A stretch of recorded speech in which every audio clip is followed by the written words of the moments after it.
नमस्कार मित्रांनो, आज आपण पाहणार आहोत आर्क वेल्डिंग आणि इनर्ट गॅस वेल्डिंग मधील फरक आणि त्यामध्ये आपण डिस्कस करणार आहोत का पहिले आपण आर्क वेल्डिंगचं क्लासिफिकेशन पाहून घेऊ। आर्क वेल्डिंगचे दोन प्रकार पडतात।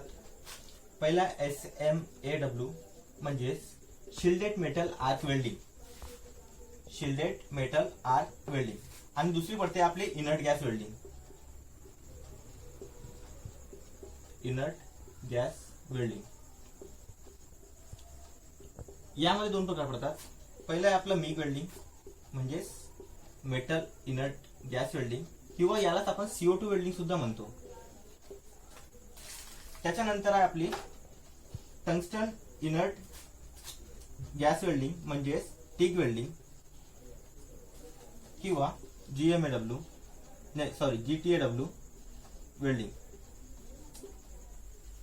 याला आपण जो मिग वेल्डिंग आहे त्याला GMAW सुद्धा म्हणतो म्हणजे गॅस मेटल आर्क वेल्डिंग।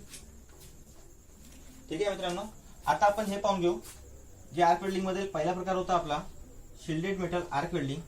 ही वेल्डिंग करण्यासाठी आपल्या या वेल्डिंगला आपण स्टिक वेल्डिंग सुद्धा म्हणतो, कारण की यामध्ये आपण एक कन्झ्युमेबल इलेक्ट्रोड यूज करतो ज्याची लेंथ 200 mm ते 400 mm पर्यंत असते।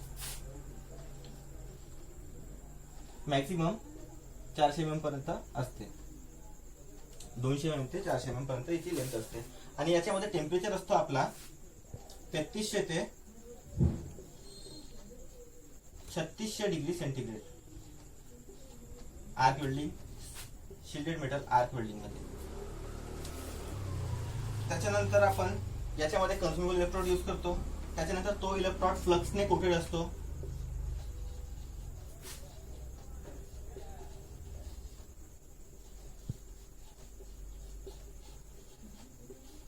तो इलेक्ट्रोड फ्लक्सने कोटेड असतो जो शिल्डिंगचं काम करतो आणि वातावरणापासून आपल्याला जे आपली वेल्डिंग आहे, जो बेस मेटल आहे त्याला ज्यावर वेल्डिंग केलेली आहे त्याला वाचवण्याचं काम आपला हा फ्लक्स करतो। ठीक आहे, त्याच्यानंतर आपण पाहून घेऊ की याला आपण स्टिक वेल्डिंग सुद्धा म्हणतो।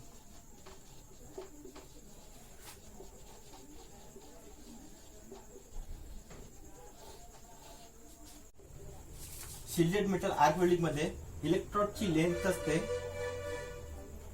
200 ते 450 mm पर्यंत आणि याची डायमीटर असते 1.6 mm टू 9.0 mm पर्यंत याची थिकनेस असते। आता जे जॉबची थिकनेस आणि आपल्याला करंट किती वापरून आलो त्याच्या हिशोबाने आपण ते वापर करतो आणि सेम हीच पद्धत म्हणजे इलेक्ट्रोडची पद्धत आपण वापरतो सबमर्ज आर्क वेल्डिंग मध्ये।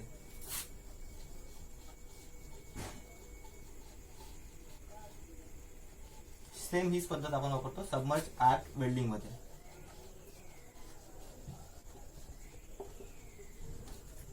ठीक आहे मित्रांनो, हा झाला आपला आर्क वेल्डिंग। याच्यानंतर आपण पाहून घेऊ का इनर्ट गॅस वेल्डिंग बद्दल। आता इनर्ट गॅस वेल्डिंग मध्ये दोन प्रकारचे हे येतात वेल्डिंग। त्याच्यामध्ये येते एक MiG welding, inert gas welding मध्ये दोन प्रकार येतात। एक आहे पहिली आपली मिग वेल्डिंग। तर मिग वेल्डिंग मध्ये काय होतं मित्रांनो, इथं होते आपला कन्झ्युमेबल इलेक्ट्रोडचा वापर करतो जसा आपण आर्क वेल्डिंग मध्ये वापरतो तसा, पण तो त्या इलेक्ट्रोडला कोटिंग नसते। म्हणजे समजा जर इथं मशीन असेल, इथं आपल्या मशीनचे स्विच असेल दोन पैकी पॉझिटिव्ह निगेटिव्ह, ठीक आहे। इथं याला एक सिलेंडर अटॅच असतो जेणेकरून तो शिल्डिंग, तिथं आपलं काय होतं शिल्डिंगसाठी आपण फ्लक्स कोटेड इलेक्ट्रोडचा वापर करतो पण इथं फ्लक्स नसतो, म्हणून इथं शिल्डिंगसाठी आपण एक गॅस सिलेंडरचा वापर करतो जो आपल्याला होल्डर पर्यंत, ते डायरेक्ट गॅस आपल्याला होल्डर पर्यंत पोहोचतो, आपल्या होल्डर पर्यंत जाणार आणि इथून आपल्या होल्डरचे कनेक्शन सुद्धा त्याला अटॅच असतात।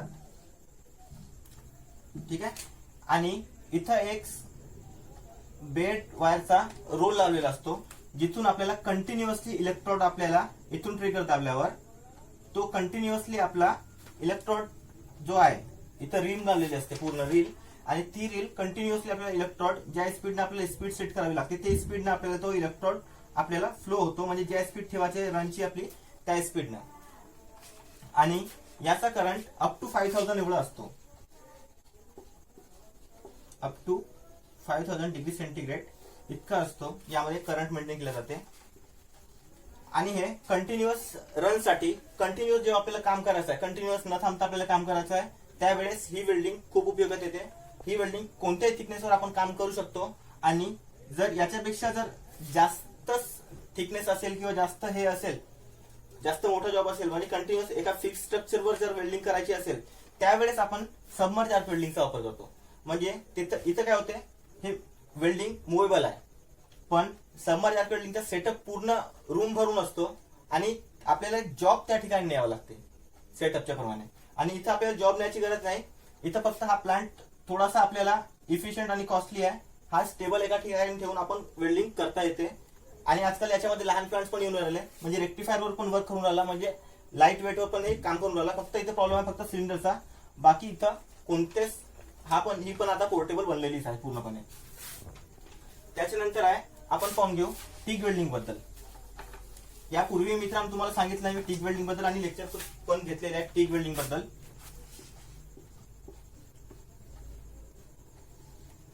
टिक वेल्डिंग मध्ये काय होतो का, टंगस्टनचा एक इलेक्ट्रोड वापर होतो ज्याची लेंथ 150 mm आहे. टंगस्टनचा एक इलेक्ट्रोड वापर होतो ज्याची लेंथ 150 mm आहे आणि इनर्ट गॅसचा इथं वापर होतो. ठीक आहे, ही पण तशीच पद्धत आहे. जशी मित्रांनो तुम्ही गॅस वेल्डिंग मध्ये पाहिले असाल की आपल्याला हीट साठी आपण फक्त गॅस पासून फ्लेम तयार करतो आणि फिलर मेटलचा आपण तिथं वापर करतो, किंवा कधी कधी आपण फिलर मेटल न वापरता विदाउट फिलर सुद्धा मारतो. तोच प्रकार या वेल्डिंग मध्ये पण होतो, पण इथं टेम्परेचर थोडासा जास्त असतो. फक्त इतकाच डिफरन्स आहे का टेम्परेचर थोडासा जास्त असतो. आणि इथं आपल्याला 2 mm ते 8 mm पर्यंत वेल्डिंग करता येते या वेल्डिंगनं. सेम गॅस वेल्डिंग सारखाच, पण इथे शिल्डिंग साठी इनर्ट गॅसचा वापर होतो. आणि तीच पद्धत, एक प्लांट सेटअप असतो, इथं एक शिल्डिंग गॅसचा सिलेंडर असतो. शिल्डिंग गॅस इथून आपल्याला होल्डर पासून प्रोव्हाइड होते. आणि इथं आपला एक जॉबला आपण अर्थ लावतो. ठीक आहे, एक अर्थ आपला झाला आणि आपला होल्डर इथं. तर जेव्हा आपण स्ट्राईक करू तर इथे एक ट्रिगर असतो आपण इनर्ट गॅस साठी. म्हणजे आपण 2 पद्धतीने वापरू शकतो. तर जेव्हा आपल्याला स्टार्ट करायचं आहे तेव्हा आपण ट्रिगर दाबून द्यायचा, म्हणजे आपण इथून रन सुरुवात करून राहिलो तर इथं आपण सुरुवात केलं, ट्रिगर दाबला तर तो फ्लो कंटिन्युअसली राहतो. आणि जेव्हा आपला गॅस म्हणजे रन पूर्ण कंप्लीट झाला, आपण रन मारत गेलो इथपर्यंत, रन कंप्लीट झाला, तेव्हा तो पुन्हा ट्रिगर दाबून ते सोडून द्यायचा. म्हणजे ती गॅस ऑटोमॅटिकली इथं फ्लो कंटिन्युअसली त्याचा असतोच. आणि इथं नॉन कन्झ्युमेबल इलेक्ट्रोडचा आपण वापर करतो, तो म्हणजे आपला टंगस्टनचा इलेक्ट्रोड. हा तुम्हाला मागच्या वेळेस पण सांगितलं होतं, हा कंटिन्युअसली वर्किंग मध्ये 40 तास चालतो. कंटिन्युअसली वर्किंग मध्ये हा 40 तास आपल्याला काम देतो. तर मित्रांनो असा आहे, हा छोटासा डिफरन्स होता दोघांपैकी. ठीक आहे, तर आता डिफरन्स काय म्हणजे जास्त म्हणजे टिक वेल्डिंग मध्ये, SMAW मध्ये, टिक मध्ये, मिग मध्ये काय डिफरन्स आहे, म्हणजे इनर्ट गॅस वेल्डिंग मध्ये आणि याच्यामध्ये काय फरक आहे. तर मित्रांनो ही वेल्डिंग पोर्टेबल आहे. कोणती आपली शिल्डेड मेटल आर्क वेल्डिंग ही आपली पोर्टेबल आहे. इथे आपण कुठं पण नेऊन जाऊन आपण काम करू शकतो. याच्यामध्ये रेक्टिफायर सुद्धा येते, खूप हलका असतो, याला इनर्ट गॅसची आवश्यकता नसते. म्हणजे फक्त मशीन घेऊन आपण कुठेही जाऊन काम करू शकतो. आणि याचा फक्त स्टिक इलेक्ट्रोड तोही आपल्याला मार्केटमध्ये इझिली अवेलेबल आहे, कुठेही आपल्याला भेटून जातो आणि कमी पैसे आहेत.